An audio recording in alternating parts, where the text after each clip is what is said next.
Ladies and gentlemen, this is Pernell Bobby, your astrotherapist, today talking about the Aries moon out here in the freaking cold. It's snow outside and it's freezing, but I want to get that natural sunlight. My name is Pernell Bobby. I am your astrotherapist, and I'm going to let you know why you should go ahead and like and obviously subscribe to this video. And that's because I'm going to help you to alleviate suffering, and I'm going to use and leverage astrology to do exactly that. Today's series is going to begin about the mother. I want to go through all the zodiacs. There's 12. Aries moon is primarily where we want to look. The mother placement is the moon. This is where you want to look. I also would say anything related to 10th house. We'll also speak about your mother. So I'm going to use, obviously, I have an Aries moon, which may not be obvious, but I'm going to make it obvious of what the Aries moon is about. So hit that like, hit that subscribe if things resonate with you. For starters, okay, Aries, you got to think about it. Aries is the first one out. This is saying when it talks about your mom, I'm talking about your mom, bro.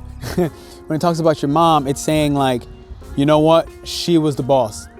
Your mom was like alpha. She was, let me put my hat on all the way. Okay, it was a little too cold. All right, so this speaks about your mom basically being somebody who was really brave. Okay, she's really bold. She was really fun-loving. Everything Aries related, right?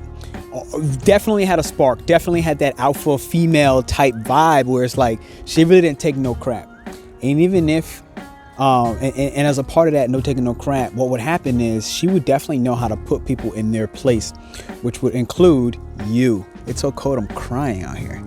So, you know, again, I have an Aries moon, and this is definitely something that I really disliked, okay?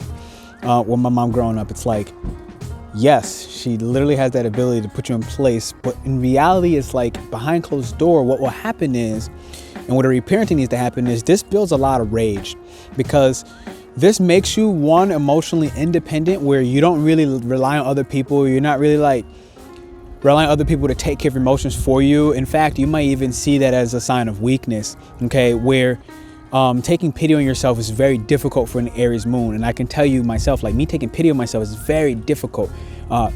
Things like empathy and me being empathetic for myself, it's something where it's like, especially more so in youth, this is less lessons I had to go through to reparent.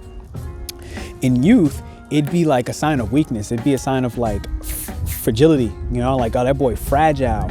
And, you know, when it comes to Aries and anybody thinking that an Aries is fragile, including itself, it's like, this is not really a part of the program, okay? This is just not a part of the program. So what's important is we have to recognize that where do Aries being about desire, Mars being the main planet, the relationship with your mother, not being able to express certain emotions, which can happen for so many different reasons, right?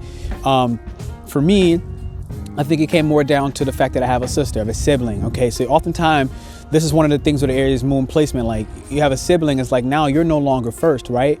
The younger child needs to be taken care of more. So I think it happened more in that area for me, where I had to grow up a little faster. This is one of the placements in astrology with your mother, in Aries and the moon's placement, where you got to grow up a little bit faster, okay? You have to be a little bit more emotionally dependent on yourself, because now let's say you have a sibling, which like, okay, this is the new baby, you got to take care of their feelings. So what happens is this creates this like very independent nature, all right? And this is the people, LeBron James, Tom Brady, Tupac Shakur, all have Aries moon. Whitney Houston, Aries moon, all right? These are all bad man pajamas, right? Nas, bad man pajamas, okay? Freaking Bill Gates, okay? Go-getters. I don't know if Mark Zuckerberg, it's not Mark Zuckerberg, but Bill Gates, long story short, all people that start up their own initiative. They have their own initiative. They have their own ability to take life into their own palms and go out into the world, explore and go get it, and to do so in a fiery way, oftentimes where they're really navigating brand new territories. So this is really important. You get a lot of this from your mother when you have the moon in Aries, to just go be independent. This is key. Now, what's also key is to recognize that all these emotions, sadness, your desires, okay, what makes you happy, they may not have been able to have been properly expressed. So this happens because part of that, it could be one, that iron will that your mother has. Like, okay, so my mother, let's say, she has a Leo moon, okay? So she grew up with her mother being center of attention and really just a dominant presence out in the world, literally.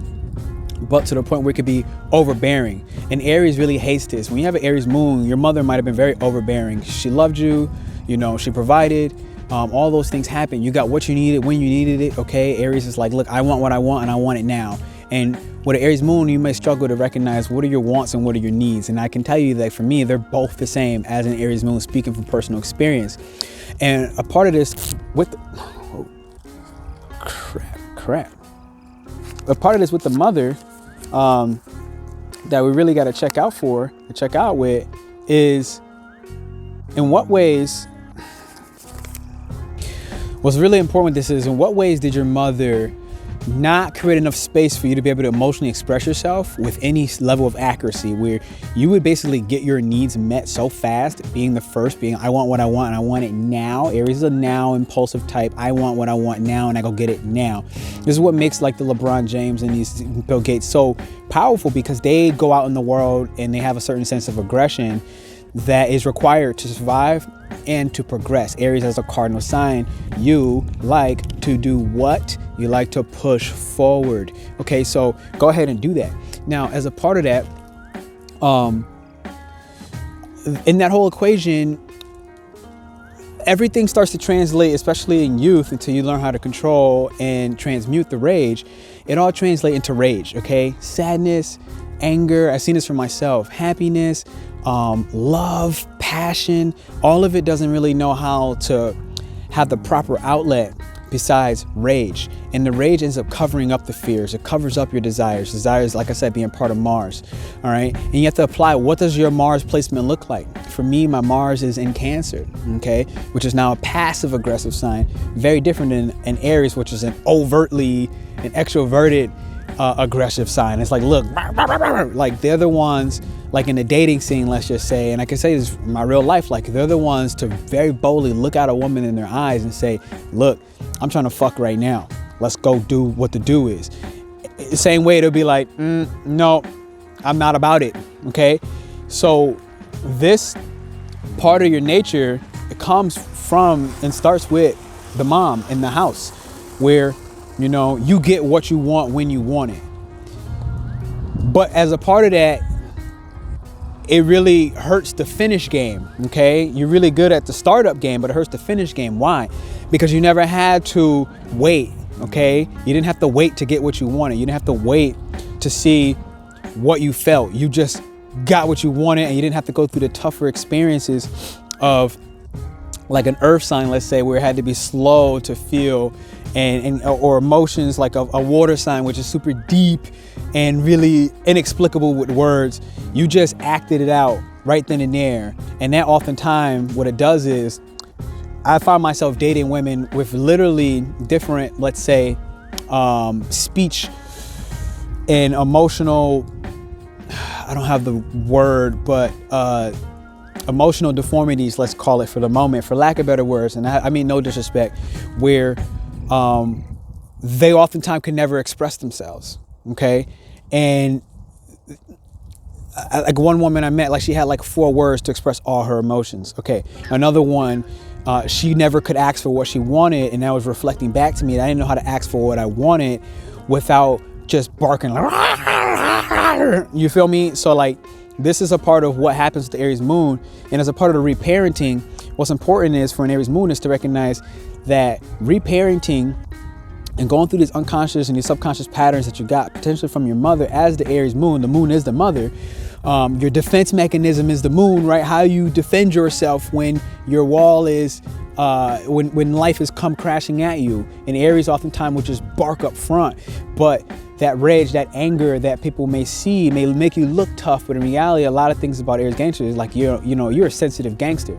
This is the reality. Like, Aries, you're a sensitive gangster. I am a sensitive gangster as an Aries moon. It's like, we really don't like to be told what to do. And it's really hard for us to accept when other people are angry or when other people were expressing their version of rage. And X, Y, and Z, we look at it like, hey, look, only I can play that role. Who the fuck do you think you are? And like, this is a real reality for the Aries moons, right? Where I've had to learn that other people's emotions are also really valid, and they have a place in the world, and I have to learn how to be more tactful, which my brother Libra, the opposite sign of Aries, would teach us, okay? Now I say this in a sense where, ironically, my mom is a Libra as well. It's a 29th degree, so it's like, okay, that's an explosive degree, right?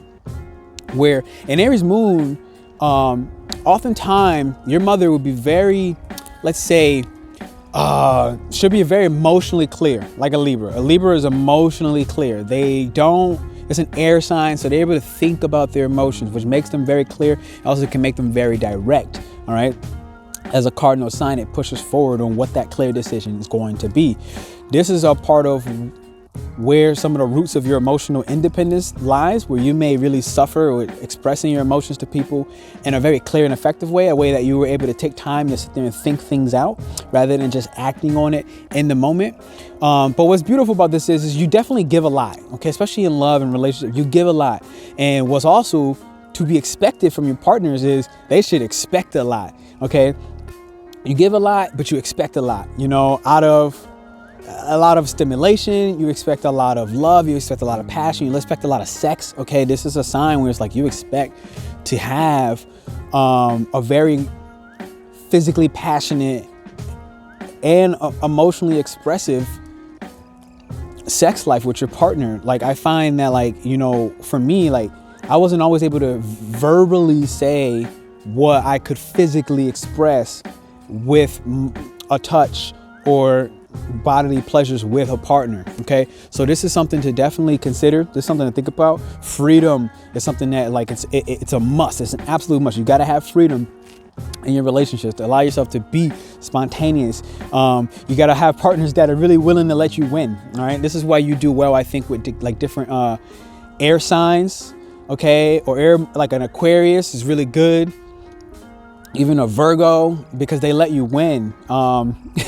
Like for air signs, it's like, look, they could just take the higher road and recognize, like, look, like I can let him have this petty little battle, and then they're gonna just have to take some of the big ones. So you definitely need a partner that's gonna, on some level, depending on what house your moon sits in, that is willing to let you win. Because when you don't win, this is when the temper tantrums will happen. You act like a little baby. But that's not to say, you know, you also have to learn how to lose. Okay, you have to learn how to balance out and how to be more tactful in these situations with people you get involved with. For the Aries moon, rebellion it needs to come in a form of tenderness and empathy for yourself. This is how you begin to reparent yourself in these unconscious behaviors. Okay, understanding that the moon is your private life, right? Like this is a part of your subconscious, your unconscious patterns, where these certain defense mechanisms, when you bark out and you express rage, you're really afraid sometimes. You're really trying to be tougher than you really want to be. You have this sensitive gangster inside of you that just doesn't know how to play well with others in some sense, because you only have to really take care of yourself. And it's like I don't always really want to take care of myself, you know. And as a part, I had to stop looking at other people and as so fragile. Okay, I had to stop looking at other people, because when somebody's able to ask what they want, to ask for attention, to ask for love, to ask for their needs and their desires, an Aries moon might look at them as like, yo, look, like I never got that for myself. So like, what makes you think you earned that? What makes you think you deserve that just because you asked? And we can have a very big problem with that, because we feel like all of this has to be a battle to earn what you want, to earn a certain pleasure, to earn a certain gift, a certain reward, a certain validation. And, you know, man, when I came across this, it was like I really was being able to surprise myself. So how you reparent yourself is empathy for yourself. That's what I had to focus on. My whole book is objective empathy, focus on empathy for myself. This has to be the rebellion, to learn how to be tender with myself, to realize that not everything has to be a win right now when I want it now. Some things are going to require me to stick it out for the longer run, because obviously everyone has always talked about us being able to impulsively and passionately start a project, but to be able to discipline yourself through a long term, rely on the earth sign potentially in your chart, or even the wind, to look at things a little bit more objectively, because Aries is a very subjective sign. It's important for you to rely on your instincts, and it's important for you to rely on your intuition. Aries is one of the most intuitive signs on the zodiac. Don't ever let nobody try to pretend. They don't throw that out there. They say all water signs are. But understand that you share that planet with Mars in Scorpio. So the feminine side of you, Scorpio is one of the people will tell you that a Scorpio's intuition is fucking genius, okay? You can see through all the layers. And as a fire sign, you're a natural light worker. So as a part of the light worker, you naturally have had experiences with the dark, okay? You naturally have had experiences dealing with the shadow work, dealing with shadow the shadow world of art, okay? Dealing with demons, because it was part of your training. Aries, you are the god of war. And so when you have an Aries moon in your mother, you had a little bit of a battlefield with your mother. And I can tell you this for me, myself, like I had battles with my mom. A lot of it was about the overbearing and like trying to basically control me in like every way, shape, and form. And it's like, yo, look, like I'm an individual mind, like I'm in Aries, I have an Aries sun and I'm an Aries moon and I have an Aries Mercury, which basically gives you the right to say, fuck, or to tell that woman like, yo, you know what, like, and I'm super bold with this. Like I told a woman, I remember telling her, I was like, look, like the point of my life I'm at right now, it's just like, look, quite frankly, I'm here to build a family. And it's like, I want you to be the mother of my children. And it's like, I said it up front. I was like, look, I'm about to drop a bomb on your head.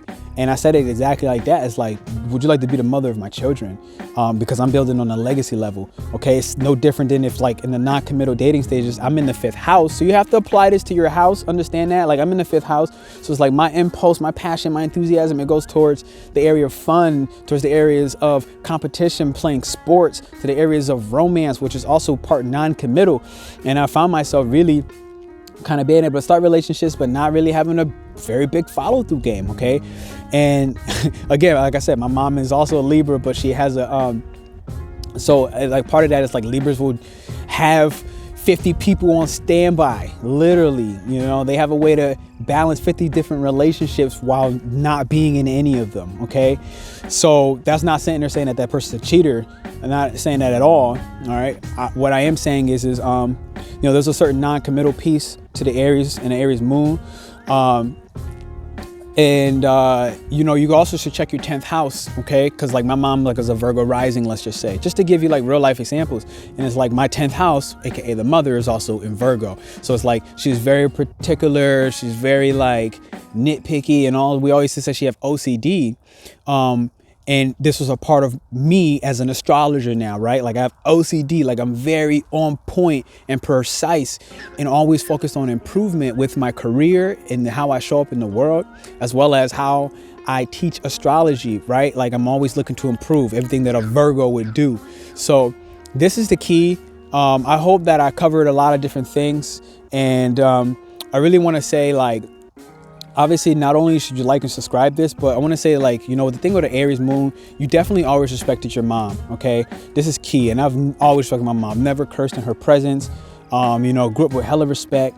And it's like, you know, not only that, but that respect is very much a deep reverence for your mom, because you always saw her as bold. I always saw my mom as bold. She was always courageous, okay? She never really took no crap, all right? She showed me how to grow up in the world that is a real battlefield, to how to be a leader, okay? When other people don't want to validate you, she taught me how to validate myself. So these are some of the beautiful things. Like she taught me how to be fun loving, how to be bold, okay? You know, a part of that Aries moon and some of these teachings with her, think of a Libra could be passive in certain instances that require for certain Aries-like aggression. You know, what happens is sometimes that anger, that rage is like, look, Pernell, like you're above that. You're above that anger. You're above that rage. And it's like the simple reality as well is like there are certain moments where it's like, no, I'm actually not above that, mom. You know what I'm saying? Like, you know, this hurt. Like this sucks. This needs to be handled in some way, shape, or form. So this is really important because, you know, at Aries moon, you're always going to need an assertive woman, right? And you know how to deal with one because your mom was assertive.